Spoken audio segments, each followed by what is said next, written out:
Emil, Guillermo, Emil, Amok to you. I'm getting excited because my show at the SF Solo Fest, which is there's a lot of festivals now. Don't be confused now. This is the Solo Fest. It's out on Potrero Hill. Let me get my card here. It's at Playground SF / Solo Fest. It's at the Potrero Stage, 1695 18th Street on Potrero Hill on the 17th at 7 p.m., January 26th at 8:30 p.m., the 2nd at 8:30 p.m., the 7th at 2:30 p.m. Hey, there's lots of things to say. 4 times you can miss my show. 69 Emil Amok 69. It's the same backwards and forwards because it's 69.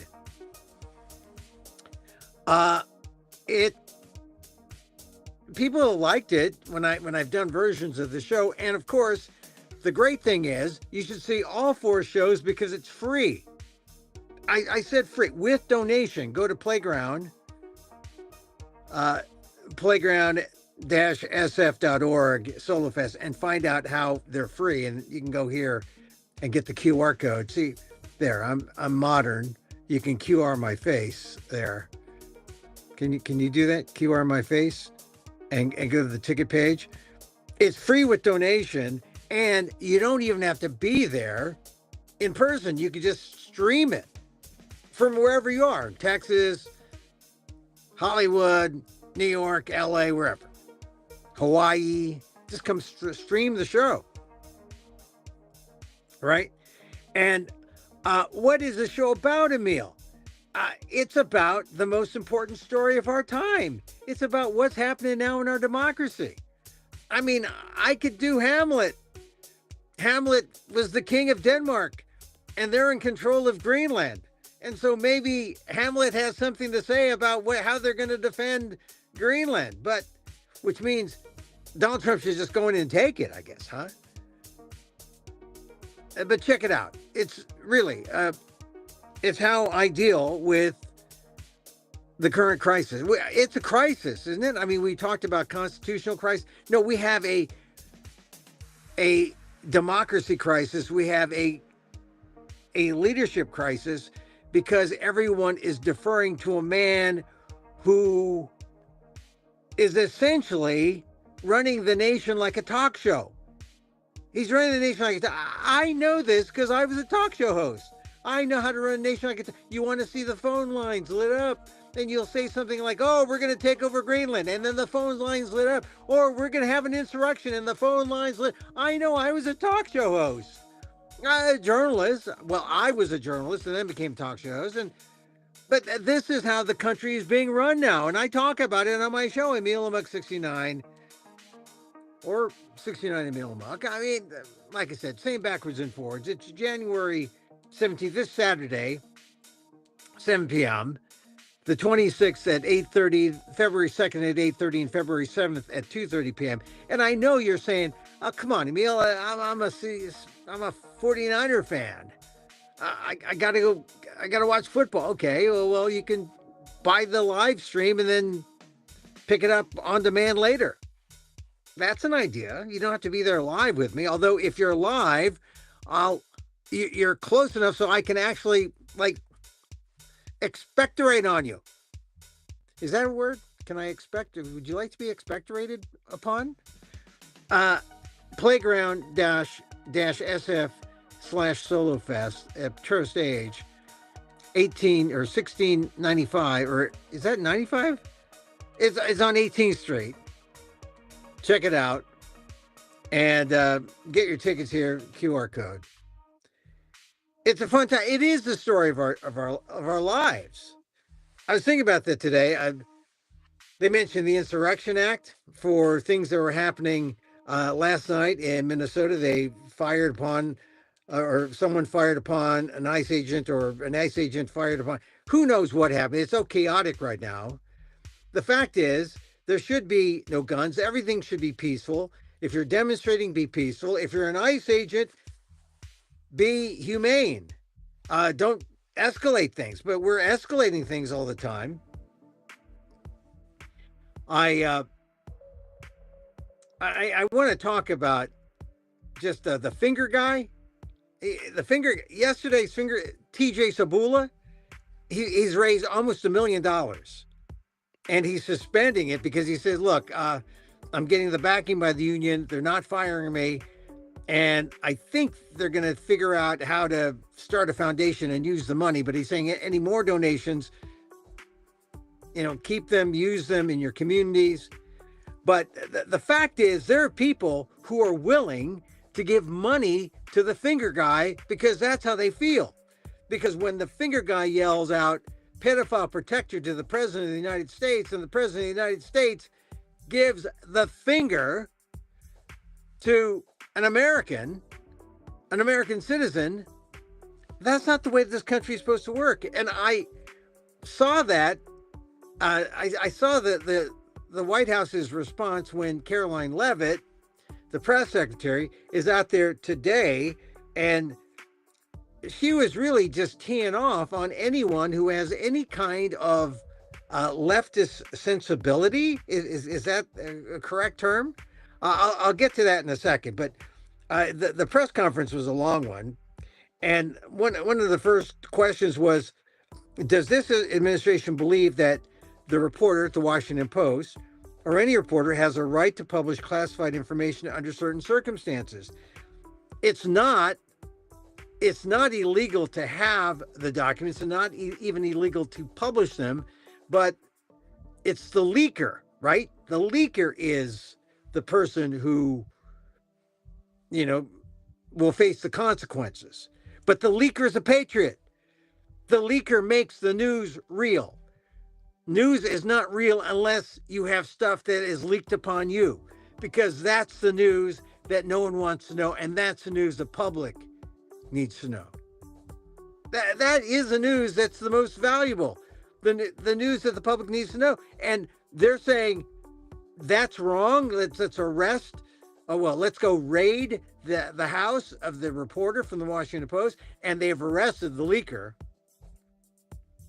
And Caroline Leavitt at this press conference said, I think that we do not believe that individuals who have been given the privilege of holding a top secret clearance should be illegally leaking that classified information.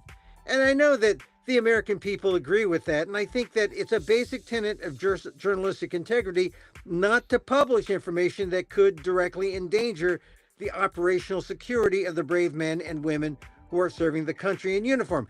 That's where she gets wrong.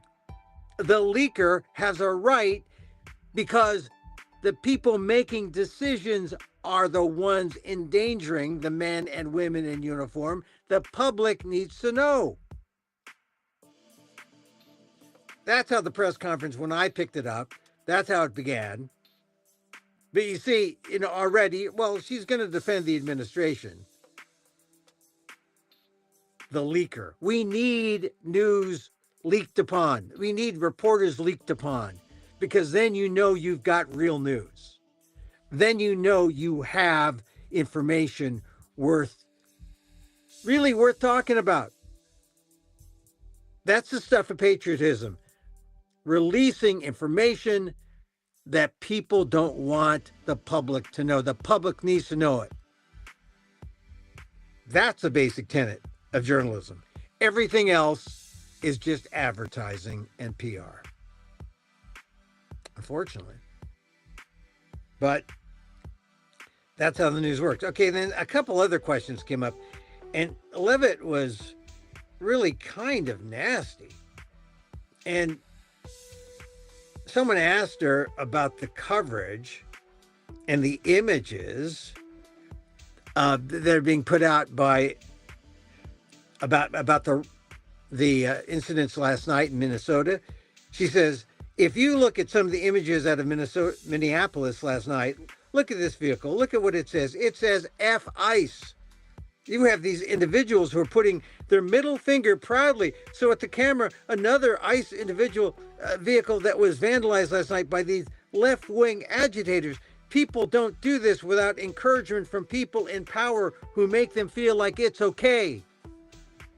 Was she not talking about President Trump and what he did to TJ Sabula? When President Trump opened up that dialogue, TJ Sabula said, hey, pedophile protector, and Donald Trump put out his middle finger. I'm just wagging my index finger, but he was wagging a different finger. He was giving permission, and Caroline Leavitt says, hey, people don't do this without encouragement from people in power who make them feel like it's okay. Yes, Donald Trump has made it feel okay. He is bringing down this country. The press secretary got that right. So then another question came up, and it was really, really, it brought out the venom in Caroline Leavitt.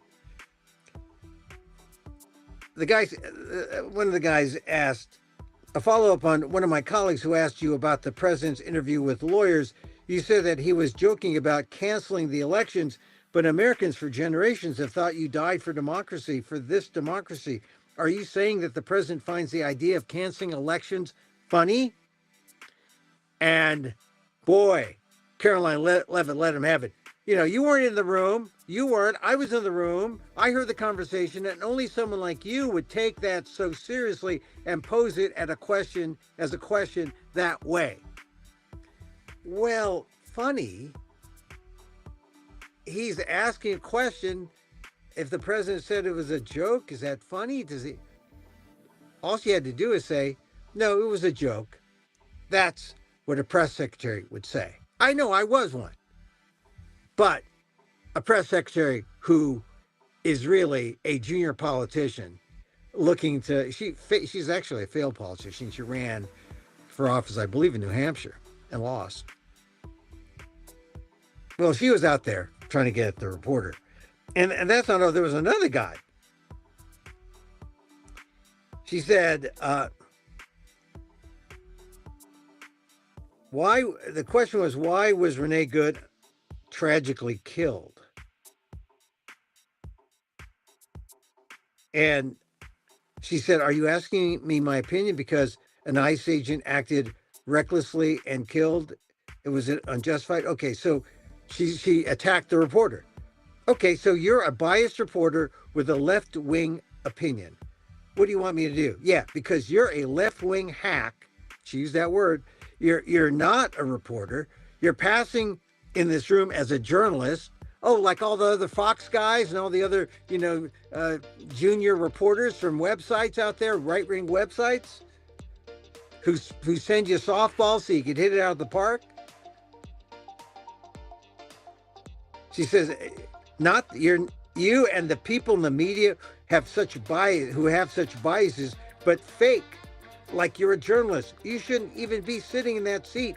You're just pretending like you're a journalist, but you're a left-wing activist, and the question that you just raised and your answer proves you're biased. You should be reporting the facts. Man, come on, Caroline, you're pregnant. Calm down. You don't want to have a miscarriage of justice. I mean, it was quite a press conference where we learned a lot about her, about the administration, where we are now. Donald Trump really doesn't know much. I mean, when you think about Iran, when you think about all the things that are happening, like the Iranian protesters, he said, we're behind you. Today, we're not behind you. Why? Because people said, hey, Mr. President, you can't say we're going to go after Iran because it's not going to be like Venezuela. It's just not going to be that way. So this is the America we're in. And it's not a pretty America. We got, because of last night, of course, the president talks about insurrection. Because why? Because he's running the country like it's a talk show.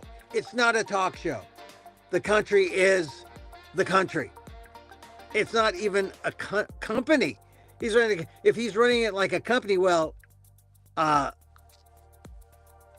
you saw some of the numbers. I mean, people think there's an affordability crisis, but also, because of the tariffs I paid on my Chinese goods that I bought, China had the largest surplus ever ever in the history of the world. This last period, like $1 trillion. And now Donald Trump's playing catch up. He's saying, okay, I'm going to cap credit card debt. I'm going to make it everything affordable. I'm going to try to make things affordable, even though affordability is a fake Democrat word. I think he's just he's just running it like a talk show. And I was reading something the other day where one of his friends, one of his cronies, is saying, hey, we really need Greenland. And then so Donald Trump is saying, hey, we're going to get Greenland, whether you like it or not, Greenland. And why? Because one of his cronies said, hey, I have business in Greenland. Let me do some deals. And his friend, he's enabling his friends to do deals in Greenland. Oh, man, this is our country. This is our country. So, the insurrection, the insurrection, it's a domestic policy. I bring up insurrection because the real insurrectionists are the people who lead rebellions against the dominant force. Go back to 1899, the Filipinos were insurrectionists. That the Insurrection Act was around, but the Insurrection Act is a domestic policy.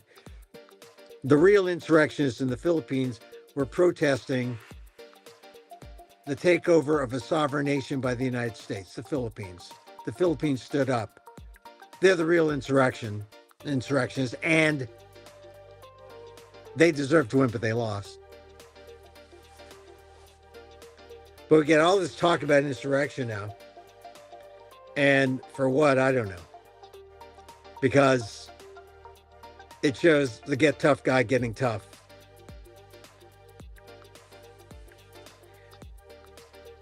All right, a couple more things. The White House putting out stuff.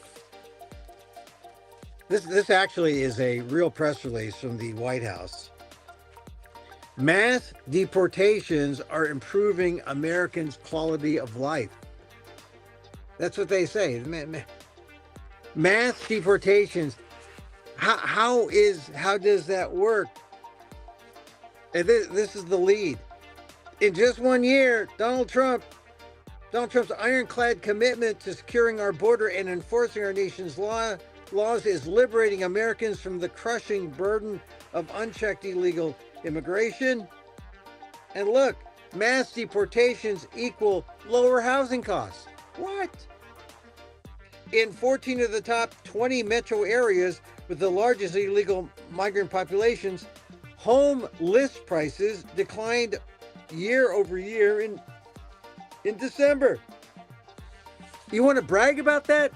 Don't we want to see housing prices go up? The reason why housing costs are high is because the interest rates are high. What are you going to do about that? Oh, well, we're going to get Jerome Powell. No, you can't get Jerome Powell. You need an independent Fed. So all this talk, this is like reverse sycophancy now, right? I mean, people are sycophants to Donald Trump and they say the Pledge of Allegiance. Mr. President, you do not have a small penis. That according to South Park, that is the sycophant's pledge. But now he's doing reverse sycophancy on the people. Hey, we're lowering the housing prices. Hey, and then he added this thing. We're gonna cap credit card debt. Oh, we're gonna give you a health care plan that it may not be better than ACA or Obamacare, but it's my plan. It's my plan. I gave it to you.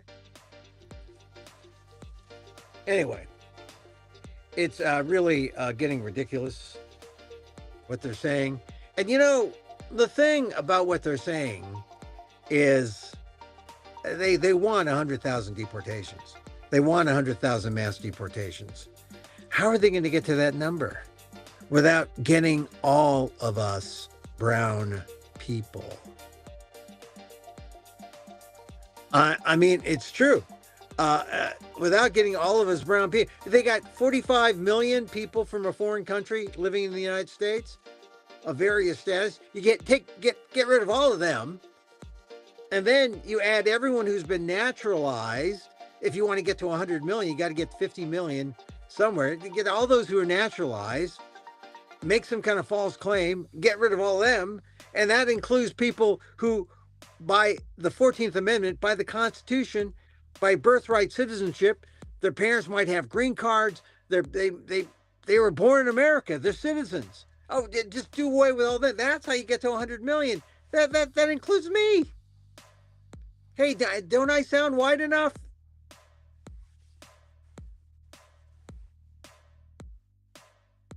So that's where the world is heading. That's why I'm doing my show. I'm doing my show, Emil Amok. 69 Emil Amok, January 17th. Oh, look, if you're a 49er fan or a Seattle Seahawks fan, just buy the live stream and then you can get it on demand. See it later. Once your team wins or loses, you'll be in a better mood. January 17th, 7 p.m. January 26th, 8:30 p.m. February 2nd, 8:30 p.m. February 7th, 2:30 p.m. Count them, 4 chances. 4 chances to miss my show. Go to playground-sf.org/solofest and go look for 69 Emil Amok. And this is the show of our times. It's the show of our lives. Really, it is. How do we deal with it?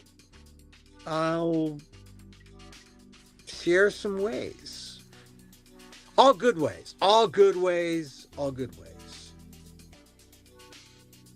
But check it out. Hey, that's it for our show. You know, I'll try to come back tomorrow, or I might just play this again. But, you know, here's the thing. I thank you. I thank you from the bottom of my heart for checking out this show, this YouTube thing, this secret podcast. I put it out there so you can watch it. Facebook, Twitter, X. Man, that Musk, he was something. He said, if white men become the minority, we're going to get slaughtered. He put out this, he retweeted this. He said, that's why the only answer is white solidarity. White solidarity. Where does that leave people who just sound white?